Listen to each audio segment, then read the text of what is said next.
It's Trap Bradshaw. So I seen throughout the whole interview that Ye had a lot to say about. He was kind of kicking down on not kicking down on that Kendrick and bigging up Drake though, man. Do you feel as if like where do you think the change of feelings came from? That's a really good question. So, you know what I kind of realized about everything that was happening, right? And this is how, if you want to like, I try to do a director's cut, like, reacting to the interview when it first came out. But one thing I realized is that all of his beefs or all of the things, the axes he had to grind, kind of came from the same things, right? So, like, for example, because he even, and by the way, I was speaking to him the other night as well, and he had talked about, like, he had mentioned something about R. Kelly, and for him, it's him seeing certain people, and he feel like he's seen how the media or whatever did to them, and not that these people are like angels or whatever, but he identifies somewhat with it, and I think that's where the Drake thing comes in. I think he still looks at Drake as a rival. I don't think he really rocks with Drake like that. You get what I'm saying? Like, that's a whole different thing. But I think what he looked at it, he's like, you know what? What's happening to Drake is what happens when partially the industry has pressed the button to say, we've had enough of you. And we're gonna humble you and put you in check. And that's how he looks at it. And for him, he looks at himself to say, yeah, they tried to do the same thing to me. So I think that's why he speaks maybe pro Drake in a sense of comparing it to Kendrick, and he probably speaks against Kendrick because he's saying, Kendrick, you might think that this is just about you winning a back and forth versus this other guy, but you should also realize that there's other forces. It's not just you. Great, you made a great song, you did good in the battle, but it's not just you. There's other forces that are affecting this. And I know this too well because those same forces, when they wanted to humble me or get me out of the paint, they also affected me. So I think that's where his criticism is. He uses a Matrix reference where he's like, yo, you know, and he said it with Cardi, and he kept saying like he feels Cardi's operating on the behalf of some of these people with that invisible hand that's trying to either push a certain agenda, this and third.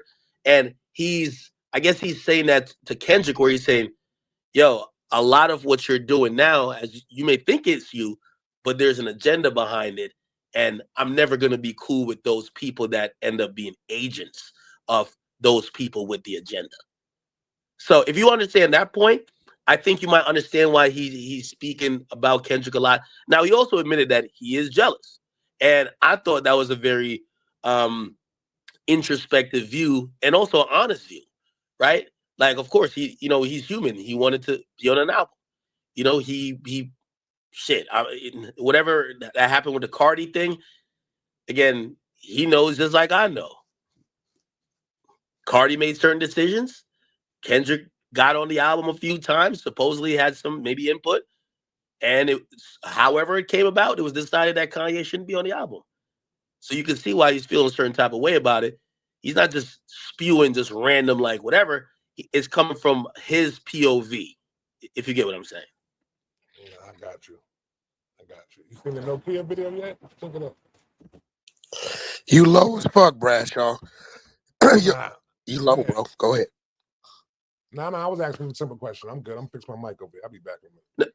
Wait. Was he asking if I saw the Nokia video? No, I didn't see the Nokia video. That's what I asked. That's what I asked. You seen the Nokia? Okay, there you go. Bradshaw, listen, bro. Listen, brother. You at home over here. That's a fact. Good looking. Listen. You know the things I got to deal with. You don't have to deal with on this floor. It's order over here, Bradshaw. Hey, Ayan, if Ayan is in that goo, y'all find my brother, pull him up. You welcome He on stage. Back up. Ayan, go ahead. And don't ever disrespect me like that again. I'm going to attack you. Motherfucker asked me, could he ask a question? So I have a question for you, academics. Well, first of all, one great interview. It was really dope. By the way, thank you. It means a lot from you because I know we've kind of. There you go, my boy. Remembered him. That's right. Of course, I remember. That means a lot for me. Appreciate it. Appreciate it. Hey, but not to cut you off, but I will say, I was also thinking about that, like walking away from the situation. I'm like, I didn't want to be the person who let everybody down. That everybody was gonna say, this dude just either, because sometimes I talk a lot, which I am right now. Like either I talk too much, or I was too opinionated, or I didn't do enough pushback, or Nah, you did good. yeah, I'm very happy about that. But continue.